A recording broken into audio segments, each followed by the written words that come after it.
اعوذ باللہ من الشیطان الرجیم بسم اللہ الرحمن الرحیم یا ایہا الذین آمنوا انفقوا مما رزقناکم من قبل ان یأتی یوم لا بیع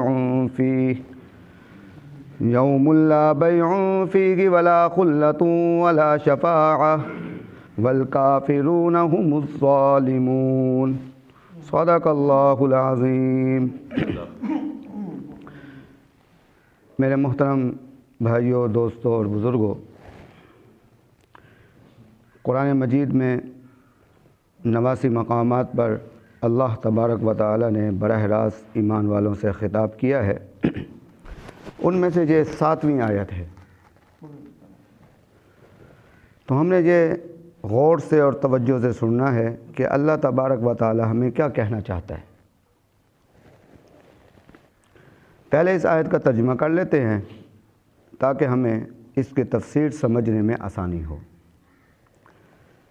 یا ایہا الذین آمنوا، اے ایمان والو، انفقوا، تم خرچ کرو، مما رزقناکم، اس میں سے جو ہم نے دیا تمہیں، من قبل ان یأتی یوم لا، کہ اس سے پہلے کہ آ جائے وہ دن، بیع فیہ، نہ کام آئے خرید و فروخت، ولا خلۃ، نہ دوستی، ولا شفاعہ، اور نہ ہی سفارش، والکافرون هم الظالمون، کافر وہی ظلم کرنے والے ہیں۔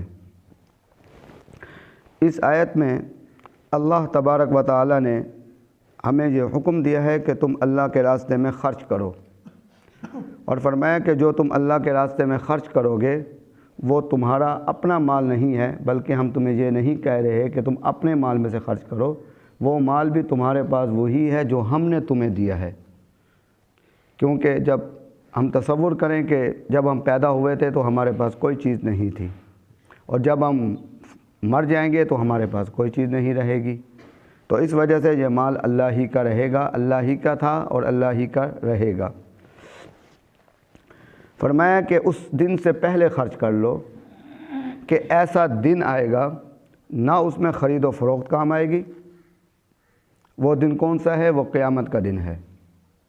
قیامت کے دن میں فرمایا کہ نہ خرید و فروخت کام آئے گی۔ کوئی آدمی چاہے گا کہ مال دے کر اپنی جان چھڑوا لوں، فرمایا کہ ایسا بھی نہیں ہوگا۔ فرمایا کہ کسی کی جان دے کر اپنی جان چھڑوا لوں، ایسا بھی نہیں ہوگا۔ کسی چیز کی خرید و فروخت بھی نہیں کام آئے گی۔ ولا خلۃ، نہ دوستی کام آئے گی۔ دنیا کے اندر تو دوستی کام آ جاتی ہے کہ آدمی کا کوئی دوست ہوتا ہے، اس سے سفارش لگوا دیتا ہے تو دوستی کام آ جاتی ہے، تو وہاں دوستی بھی کام نہیں آئے گی۔ علماء یہ فرماتے ہیں کہ دنیا کے اندر ہم دیکھتے ہیں کہ ماں جو ہے سب سے زیادہ محبت کرتی ہے۔ جب کوئی بچہ کسی تکلیف میں ہوتا ہے تو ماں یہ خواہش کرتی ہے کہ اس کی تکلیف ختم ہو جائے اور تکلیف مجھے مل جائے، مگر قیامت والے دن ماں کو بھی ترس نہیں آئے گا۔ قیامت والے دن ماں بھی ترس نہیں کرے گی، ماں بھی انکار کر دے گی۔ بچہ اگر مانگے گا تو ماں بھی انکار کر دے گی۔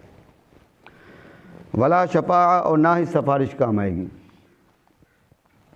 اب ہمارے ذہن میں ایک سوال پیدا ہوگا کہ سفارش جو ہیں وہ ہم تو پڑھتے رہتے ہیں کہ جو معصوم بچے فوت ہوتے ہیں وہ بھی سفارش کریں گے، اور جو شہید ہوتے ہیں وہ بھی سفارش کریں گے، جو قرآن مجید کا حفظ کرتے ہیں، حافظ ہیں، وہ بھی سفارش کریں گے، تو نبی کریم صلی اللہ علیہ وسلم بھی سفارش کریں گے۔ تو یہاں یہ ذکر کیا جا رہا ہے کہ کوئی سفارش بھی کام نہیں آئے گی، تو فرمایا کہ یہ بات یاد رکھیں، سفارش بھی وہی کام آئے گی جس کو اللہ اجازت دے گا اور جس کی اللہ اجازت دے گا۔ اور سفارش کے بارے میں یہ بات یاد رکھیں، ذہن میں بٹھا لیں کہ سفارش 3 قسم کی ہے۔ سفارش جو ہے 3 قسم کی ہے۔ ایک سفارش ہے جبری، کہ یہاں دنیا میں ہم دیکھتے ہیں اگر ہم کسی مسئلے میں پھنس جاتے ہیں تو ہم جبری سفارش کروا لیتے ہیں، جو بڑا عہدیدار ہوتا ہے اس سے کہلوا دیتے ہیں اور وہ حکم دے دیتا ہے کہ بھائی یہ میرا خاص بندہ ہے، اس کو چھوڑ دو۔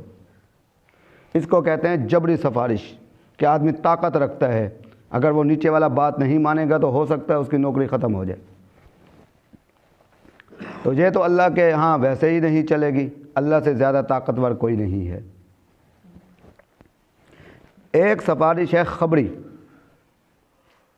آدمی کسی بات میں پھنس گیا تو اس نے خبر کے طور پر جو معتبر آدمی تھا اس کو پیش کر دیا، جناب یہ آپ کو خبر دیتے ہیں کہ میں ایسا آدمی نہیں ہوں، اس میں ملوث نہیں ہوں، تو مجھے چھوڑ دیا جائے۔ تو خبری سفارش، یا کوئی خبر دے دیتا ہے کہ جناب جس آدمی کو آپ نے پھنسا رکھا ہے یہ آدمی جو ہے ایسا آدمی نہیں ہے، میں آپ کو خبر دیتا ہوں، اس سے کوئی تعلق نہیں ہے۔ تو اللہ تو سارا علم جاننے والا ہے، اللہ تو ہر بات کو جانتا ہے، وہاں خبری سفارش کی بھی ضرورت نہیں پڑے گی۔ تیسری سفارش ہے اعزازی، اعزاز کے طور پر دی جائے گی۔ جس طریقے سے یہاں کوئی پروگرام ہوتا ہے، اب سب بچوں کی دستار بندی ہو رہی ہے، اس میں ایک آدمی وہ بھی ہے جو بچوں کی خدمت بھی کرتا ہے، مدرسے کی خدمت بھی کرتا ہے، مسجد کی خدمت بھی کرتا ہے۔ تو جو ادارے والے ہوتے ہیں، مدرسے والے، وہ کہتے ہیں کہ جناب ان بچوں کی دستار بندی تو قرآن مجید کی ہوگی، یہ جو حضرت ہیں بڑے بزرگ ہیں ان کی جو دستار بندی آپ اعزازی فرما دے۔ تو یہ جو سفارش ہوگی وہ اعزازی ہوگی، جو بچے سفارش کریں گے، معصوم بچے، ان کو اعزاز دیا جائے گا۔ جو شہداء سفارش کریں گے ان کو اعزاز دیا جائے گا۔ نبی کریم صلی اللہ علیہ وسلم جب بڑی سفارش کریں گے، آخری سفارش کریں گے، ان کو اعزاز دیا جائے گا، نہ کہ وہ جبری کریں گے، نہ ہی وہ خبری کریں گے۔ اور یہ آگے ہے کہ جس کی اللہ چاہیں گے اس کی سفارش کریں گے۔ تو یہ بات یاد رکھیں۔ فرمایا کہ والکافرون هم الظالمون، جو انکار کرنے والے ہیں وہی ظلم کرنے والے ہیں۔ تو یہاں اللہ تبارک و تعالی نے جو دین اسلام کے احکام کا انکار کرتے ہیں وہ اپنے آپ پر ظلم کرنے والے ہیں۔ اگر دیکھا جائے تو اس آیت میں اللہ تبارک و تعالی نے ہمیں اس چیز کی ترغیب دی ہے کہ جو بھی نیک عمل کرو جلدی کرو، دیر نہ کرو۔ کیوں؟ اس وجہ سے کہ شیطان جو ہے وہ آدمی کو خراب کرتا ہے اور وہ چاہتا ہے کہ انسان جو ہے یہ نیک عمل نہ کرے۔ شیطان کا بہکاوے کا عجیب ہی طریقہ ہے، کافروں کے لیے الگ ہے، مسلمانوں کے لیے الگ ہے، دیندار لوگوں کے لیے الگ ہے، علماء کے لیے الگ ہے، صلحاء کے لیے الگ ہے۔ شیطان ہر حربے جانتا ہے کس کو کس طریقے سے گمراہ کرنا ہے، نیک عمل سے روکنا ہے۔ شیطان یہ کبھی نہیں کہتا کہ نیک عمل نہ کرو، شیطان یہ کہتا ہے کہ تھوڑی دیر کے بعد کر لینا۔ علماء یہ کہتے ہیں کہ شیطان کے بہکاوے سے بچنے کے لیے ضروری ہے کہ آدمی کبھی شیطان کی اس بات کو نہ مانے۔ جب بھی دل میں خواہش پیدا ہو کہ میں نے کوئی نیک عمل کرنا ہے اسی وقت کرے، بہکاوے میں نہ آئے۔ فرمایا کہ تھوڑا ہی کر لے، اللہ کے راستے میں خرچ کرنا ہے۔ نبی کریم صلی اللہ علیہ وسلم کی حدیث ہے کہ یہ نہ سمجھو کہ ہم جو ہے نا اتنا اللہ کے راستے میں خرچ کریں۔ نبی کریم صلی اللہ علیہ وسلم نے فرمایا کہ اتقوا النار ولو بشق تمرۃ، تم آگ سے، دوزخ سے بچو اگرچہ تم آدھی کھجور دے کر، یعنی نبی نے آدھی کھجور کا بھی ذکر فرمایا کہ اخلاص کے ساتھ تم آدھی کھجور ہی اللہ کے راستے میں خرچ کر دو تو تم آگ سے بچ سکتے ہو۔ علماء بڑی اہم بات فرماتے ہیں کہ دیکھو بھائی بات سنو، آج اگر ہمارا دن بڑی تیزی کے ساتھ گزر رہے ہیں، زندگی کی کتاب بڑی تیزی کے ساتھ اس کے ورق پلٹ رہے ہیں، ختم ہو رہے ہیں، کئی صفحات ایسے ہیں جو بالکل خالی ہیں، کئی صفحات ایسے ہیں زندگی کے جس کے اندر گناہ ہی گناہ ہیں، بڑی تیزی کے ساتھ زندگی گزر رہی ہے۔ فرمایا کہ آج اگر تم نیکی کا کام نہیں کرو گے ہو سکتا ہے کہ تمہیں زندگی موقع ہی نہ دے۔ فرمایا کہ پہلی بات یہ ہے کہ تمہیں زندگی موقع ہی نہ دے اور زندگی ہی تمہاری ختم ہو جائے کہ پھر کریں گے اور پھر آئے بھی نہ، زندگی ختم ہو جائے۔ فرمایا کہ ہو سکتا ہے زندگی تمہیں موقع تو دے، تمہارے حالات اچھے ہو جائیں، ہو سکتا ہے تمہارے دل میں خیال ہی پیدا نہ ہو، داعیہ یعنی نیکی کرنے کا جو داعیہ پیدا ہوتا ہے کہ میں یہ کام کروں، ہو سکتا ہے وہ بھی پیدا نہ ہو۔ اس کی مثال یہ ہے، کتنے لوگ ہیں جن کے حالات پہلے خراب تھے، غریب تھے، انہوں نے دعا کی یا اللہ ہمیں دے دے، ہمیں دے دے، ہم نیکی کا کام کریں گے، اللہ نے دے دیا۔ دینے کے بعد ان پر حج بھی فرض ہے مگر حج نہیں کرتے، اللہ کے راستے میں خرچ نہیں کرتے، مال موجود ہے، وسائل موجود ہیں، وقت موجود ہے مگر نہیں نکلتے، داعیہ پیدا ہی نہیں ہوتا دل کے اندر۔ فرمایا کہ یہ بھی بہت بڑی نعمت ہے، دل کے اندر داعیہ پیدا ہونا کہ میں بھی حج کروں، میں بھی عمرہ کروں، میں بھی درس قرآن سنوں، میں بھی نماز پڑھوں، میں بھی نوافل پڑھوں۔ یہ داعیہ کا پیدا ہونا یہ بھی اللہ کی رحمت ہے۔ علماء فرماتے ہیں کہ یہ اللہ کی طرف سے مہمان ہے۔ فرمایا کہ ہو سکتا ہے کہ آج تمہارے حالات ہیں، اس وقت داعیہ تو پیدا ہو مگر تمہارے حالات ہی نہ ہو۔ اب داعیہ پیدا ہو رہا ہے، آدمی بسترے پر پڑا ہوا ہے، معذور ہے، کھڑا نہیں ہو سکتا، داعیہ پیدا ہو رہا ہے، کھڑے ہو کر 2 رکعت نماز نفل پڑھ لو، مگر حالات ہی نہیں ہے، کیسے کھڑا ہو؟ داعیہ پیدا ہو رہا ہے اللہ کے راستے میں خرچ کروں، حالات ہی نہیں ہے، کیسے خرچ کروں؟ داعیہ پیدا ہو رہا ہے، ساتھ والی مسجد میں درس قرآن ہو رہا ہے، میں بھی شرکت کروں، میں بسترے پہ پڑا ہوا ہوں، میں کہیں جا نہیں سکتا، چلو کچھ نیکی کر لوں، داعیہ پیدا ہو رہا ہے مگر کیسے جاؤں؟ فرمایا کہ 3 باتیں یاد رکھو۔ ہو سکتا ہے کہ زندگی نہ رہے، ہو سکتا ہے زندگی رہے، دل میں نیکی کا خیال ہی پیدا نہ ہو، زندگی ایسے غفلت میں گزر جائے۔ فرمایا ہو سکتا ہے زندگی بھی ہو، دل کے اندر داعیہ بھی پیدا ہو، خواہش بھی پیدا ہو نیکی کا، مگر حالات ہی نہ ہو۔ فرمایا کہ اس کو غنیمت سمجھو، کہ تم جو ہے وہ اس کو غنیمت سمجھو، جلدی کرو، جو بھی فیصلہ کرو نیکی کا، جب بھی خیال پیدا ہو فوری کرو۔ علماء فرماتے ہیں نیکی کا داعیہ جو ہے یہ اللہ کا مہمان ہے۔ داعیہ ہر انسان کے، ہر مسلمان کے دل میں نیکی کا جذبہ پیدا ہوتا ہے، داعیہ پیدا ہوتا ہے۔ آدمی جب اس کی قدر کرتا ہے، جب مہمان کی قدر کرتا ہے تو داعیہ اور پیدا ہوتے ہیں، اور پیدا ہوتے ہیں۔ جیسے جس طریقے سے ہم نماز شروع کرتے ہیں، نماز کا اہتمام کرتے ہیں، ہمارے دل میں اور خیالات پیدا ہوتے ہیں کہ بھئی ہم نماز پڑھتے ہیں، ہم سنتے بھی پڑھیں۔ جب سنتوں کا اہتمام کرتے ہیں ہمارے دل میں اور پیدا ہوتا ہے کہ ہم جو ہے وہ نوافل بھی پڑھیں۔ تو جب ہم پڑھتے ہیں تو ہمارے دل میں اور خیال پیدا ہوتا ہے کہ ہم نماز تو پڑھ رہے ہیں، ہم اگر نماز کے بارے میں کچھ سیکھ لیں، تو جب سیکھ لیتے ہیں تو پھر اور داعیہ پیدا ہوتا ہے کہ ٹھیک ہے ہم نے نماز کے بارے میں تو سیکھ لیا ہے، اب قرآن کے بارے میں بھی کچھ سیکھ لیں، قرآن ہمیں کیا کہتا ہے، ہم کچھ اور بھی کریں۔ تو اس طریقے سے داعیہ پیدا ہوتا جاتا ہے، بار بار مہمان آتا ہے، بار بار مہمان آتا ہے۔ اور جب مہمان کو آدمی ٹھکرا دیتا ہے، اس کی قدر نہیں کرتا، تو جو آدمی عمل کرتا ہے، جو داعیہ پیدا ہوتا ہے دل کے اندر، شوق پیدا ہوتا ہے، وہ بھی ختم ہو جاتا ہے۔ فرمایا کہ اس کا طریقہ کیا ہے؟ اس کا طریقہ یہ ہے کہ آدمی جو ہے دنیا کے اندر، ہم مقابلہ دنیا داری میں تو کرتے ہیں، ہم چاہیں کہ ہمارے دل میں داعیہ بھی پیدا ہو، ہم نیک کام بھی کریں، تو اس کا طریقہ یہ ہے کہ ہم اپنے جو ساتھی ہیں ان میں دیکھیں، ان کی نیکیوں پر نظر رکھیں، مقابلہ کریں نیکیوں میں کہ یہ جو میرا ساتھی ہے قیامت والے دن مجھ سے آگے نکل جائے گا، یہ تو بڑا دین میں وقت دیتا ہے، یہ تو بڑا دین میں وقت دیتا ہے، اور یہ مجھ سے آگے نکل جائے گا، تو مجھے بھی نیکی کرنی چاہیے، میں اس سے بڑھ کر کروں۔ فرمایا کہ یہ آدمی کرے۔ دنیاوی کاموں میں مقابلہ درست نہیں ہے، نیکی کے کاموں میں مقابلہ کرے، مگر ہم آج دنیاوی کاموں میں مقابلہ کرتے ہیں، نیکی کے کاموں میں ایک دوسرے کا مقابلہ نہیں کرتے، نظر انداز کرتے ہیں۔ یہی وجہ ہے کہ ہم غیبت تو کرتے ہیں، اگر ہمارے دل میں دوسروں کی نیکیوں پر اگر ہماری نظر ہوتی دوسروں کے، تو ہم دوسروں کی غیبت بھی نہ کرتے۔ جو کہ ہم غیبت کرتے ہیں تو اس کا مطلب یہ ہے کہ دوسروں کی نیکیوں پر نظر نہیں ہے، دوسروں کی برائیوں پر نظر ہے، اس وجہ سے ہمارا مقابلہ نہیں ہو سکتا۔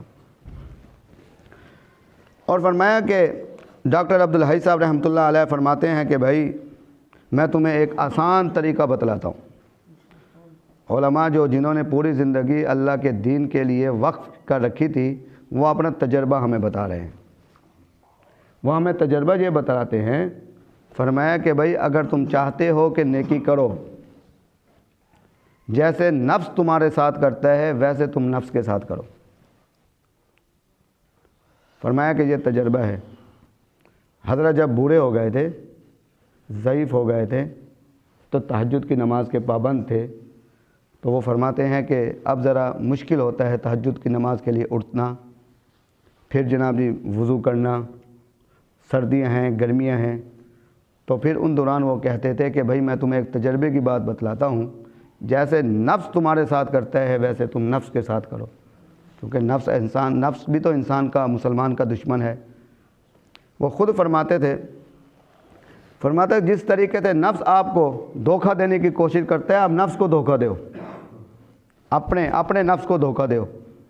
نفس کیا کہتا ہے کہ جب آدمی بسترے پہ سویا ہوا ہوتا ہے، نماز کا وقت ہو گیا، کہتا ہے تھوڑی دیر بعد اٹھتا ہوں، سستی ہو جاتی ہے، نفس یہی کرتا ہے۔ پھر آنکھ کھلتی ہے، کہتا ہے چلو وقت قریب ہے، تھوڑی دیر بعد پھر اٹھتا ہوں، پھر وقت گزر جاتا ہے، وہ نماز کا وقت تو گزر گیا، چلو تھوڑی دیر بعد اٹھتا ہوں، ہوتے ہوتے نماز کا وقت ختم ہو جاتا ہے۔ مسجد کے اندر درس قرآن ہو رہا ہے، آدمی کہتا ہے یار کل سے بیٹھوں گا، کل سے شروع کروں گا، 2-4 کام نپٹا لوں، فارغ ہو جاؤں، پھر بیٹھوں گا۔ نیند کا غلبہ ہے، تھوڑی نیند کر لوں، تھوڑی نیند پوری ہو جائے گی۔ نفس یہ کرتا ہے۔ فرمایا کہ تم کیا کرو، تم یہ کرو کہ نفس کو دھوکہ دو۔ نفس کہے نا کہ چلو ٹھہر جاؤ، تھوڑا سا اٹھ جاؤں، چلو نماز کے لیے کھڑا نہیں ہوتا، 5 بج گئے ہیں، بابرکت وقت ہے، تھوڑا اٹھ جاتا ہوں، اٹھ کے بیٹھ جاتا ہوں۔ فرمایا کہ اٹھ کے بیٹھ جاؤ، اس کے بعد سوچو، اب کہو نفس سے، دل سے کہ بھائی اٹھ تو گیا ہوں، اب تھوڑا اٹھ کے وضو بھی کر لیتا ہوں، دعا مانگ لیتا ہوں۔ اب نفس سے یہ کہو کہ دعا تو مانگنی ہے، کیوں نہ وضو ہی کر لوں، وضو کرنے کے لیے چلے جاؤ، وضو کر کے آؤ، کہو کہ بھائی اب وضو بھی کر لیا ہے، اب تو نماز ہی پڑھنی ہے، نماز بھی پڑھ لیتا ہوں۔ وہ فرماتے ہیں کہ میں تہجد اس طریقے سے پڑھتا ہوں، اب دل نہیں کرتا، اٹھتا ہوں اور کہتا ہوں کہ بس تھوڑی دیر اٹھ جاؤں۔ اسی طریقے سے علماء فرماتے ہیں جب درس قرآن ہو، اب دین کے جو مجالس ہیں ہمیں اس میں بیٹھنے کا دل نہیں کرتا، اور اس میں بہت سارے مسائل ہوتے ہیں کہ جناب جو ہے وہ دین کی مجالس بڑی ہو گئی، چھوٹی ہو گئی، یوں ہو گئی، یوں ہو گئی، نماز لمبی ہو گئی، مختصر ہو گئی، دعا جو ہے وہ خطیب صاحب نے لمبی کرا دی، مختصر کرا دی۔ مگر یہ معاملات ہم دیکھیں کہ دنیا کے کاموں میں نہیں ہوتا۔ ہم دوستوں کے ساتھ بیٹھے ہیں تو پورا دن گزر جاتا ہے گپوں میں، ہم ٹیلی ویژن کے سامنے بیٹھتے ہیں تو پوری رات گزر جاتی ہے، اور ہمارے ہاتھ میں موبائل ہوتا ہے تو پوری رات گزر جاتی ہے، ہم کسی کی غیبت کرتے ہیں تو پوری رات گزر جاتی ہے، ہم کرکٹ کھیلتے ہیں تو پورا دن گزر جاتا ہے۔ اس معاملے میں ہمارا یہ معاملہ نہیں ہوتا، مگر دین کے معاملے میں ایک ایک منٹ کا ہم حساب رکھتے ہیں۔ فرمایا کہ اس کا طریقہ یہ ہے کہ آپ جو ہے وہ درس میں آئیں، اب ارادہ یہ ہے کہ جناب آج درس نہیں سننا، آج کیا کرنا ہے، نماز پڑھ کے چلا جانا ہے۔ جب درس سن لو کہو جی تھوڑی دیر تو بیٹھ جاؤ، تھوڑی دیر کے لیے، چلو درس شروع ہو جائے، تھوڑی دیر تو بیٹھ جاؤ، تھوڑی دیر بیٹھ جاؤ۔ اب دل پھر نفس کہے گا کہ بھائی اب تو نے کہا تھا تھوڑی دیر بیٹھوں گا، تھوڑی دیر بیٹھ گیا ہے، تو نے مجھ سے وعدہ کیا تھا، چل تھوڑی دیر تو بیٹھ گیا ہوں، اب ختم ہونے والا ہے، تھوڑی دیر اور بیٹھ جاؤں گا تو ختم ہو جائے گا۔ اب تھوڑی دیر بیٹھ کے پھر نفس کہے گا چل تھوڑی دیر تو رہ گئی ہے، تھوڑی دیر اور بیٹھ جاؤں پھر چلا جاؤں گا۔ تو اس طریقے سے نفس کو دھوکہ دو۔ نفس کو جب دھوکہ دو گے تو انشاءاللہ گاڑی چلتی رہے گی، مگر نہ نفس آپ پر ہیوی رہے گا، اور نفس تو یہ کہے گا کہ بھائی چھوڑو، دنیا کے کاموں میں لگے رہو، تو تمہاری زندگی جو ہے، تمہارے نامہ اعمال میں کوئی نیکی رہے بھی نہ۔ اس وجہ سے علماء نے یہ طریقہ بھی بتلایا ہے، اور اسی طریقے میں ہمارا فائدہ بھی ہے کہ وقت بہت تیزی کے ساتھ گزر رہا ہے، چاہے بچہ ہے یا بڑا ہے، وقت تو بہت تیزی کے ساتھ گزر رہا ہے۔ معلوم نہیں آج جن کا ہم اعلان سن رہے ہیں، معلوم نہیں کل ہمارا اعلان ہو، آج بھی ہو سکتا ہے، کوئی معلوم نہیں۔ مگر کوشش اس چیز کی ہے کہ ہماری آخرت اچھی ہو جائے، ہمارا خاتمہ بالخیر پر ہو جائے، اور یاد رکھیں کہ ہم دنیا میں ہر چیز کے لیے کوشش کرتے ہیں، ہر چیز کے لیے کوشش کرتے ہیں، مگر خاتمہ بالخیر کے لیے اگر میں آج کہوں کہ کون کون ہے جو چاہتا ہے کہ میرا خاتمہ بالخیر پر ہو، تو سارے ہاتھ کھڑا کریں گے مجھ سمیت۔ اگر یہ پوچھا جائے کس کس نے تیاری کر رکھی ہے خاتمہ بالخیر کی، کوئی ہاتھ کھڑا نہیں کرے گا۔ تو جب تیاری ہی نہیں کی تو پھر خاتمہ بالخیر کیسے ہوگا؟ خاتمہ بالخیر سمجھتے ہیں کہ آخری وقت جب موت کا وقت ہو تو اس وقت جو ہے ہمارا خاتمہ جو ہے وہ بالخیر پر ہو، ایمان پر خاتمہ ہو، اس کے لیے ہمیں تیاری کرنی پڑے گی۔